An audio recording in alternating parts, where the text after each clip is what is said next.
బ్రహ్మలోకానికి వెళ్ళిన నారదుడు తన తండ్రి అయిన బ్రహ్మ దగ్గరకు వెళ్ళి శివమహిమ అలాగే శివతత్వం మరియు సృష్టి ఆవిర్భావం గురించి మీకు తెలిసినా నాకు తెలియని అన్ని విషయాల గురించి నాకు తెలియజేయండి అని అడుగుతాడు. దానికి బ్రహ్మదేవుడు ఇలా అంటాడు: సకల చరాచర జగత్తులో పూర్తిగా అంధకారం అలుముకొని ఉంది.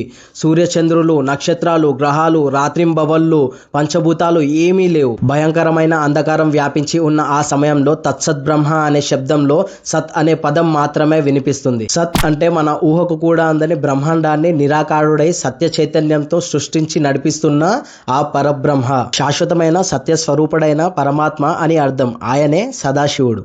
ఆయన 10 భుజాలు, 5 ముఖాలు, అలాగే ప్రతి ముఖానికి 3 కళ్ళను కలిగి ఉంటాడు. పరమశివుని కల్పన ద్వారా ప్రకటితమైన శక్తినే బుద్ధి, ప్రకృతి, గుణవతి, మాయ, అంబిక, త్రిమూర్తుల తల్లి అని తెలుపబడిన శక్తియే పరాశక్తి. ఆమె 8 చేతులతో 8 రకాలైన అస్త్రాలను చేతబట్టి ఉంటుంది. ఆమె ముఖం 1000 చంద్రుల కాంతితో దగదగా మెరిసిపోతుంది. ఆమె కళ్ళు అప్పుడే వికసించిన తామర పువ్వుల్లా వెలిగిపోతున్నాయి. ఆ దేవి అయిన పరాశక్తితో కలిసి సదాశివుడు శివలోకం అనే పేరుగల క్షేత్రాన్ని నిర్మిస్తాడు. ఆ క్షేత్రాన్నే కాశీ అని అంటారు.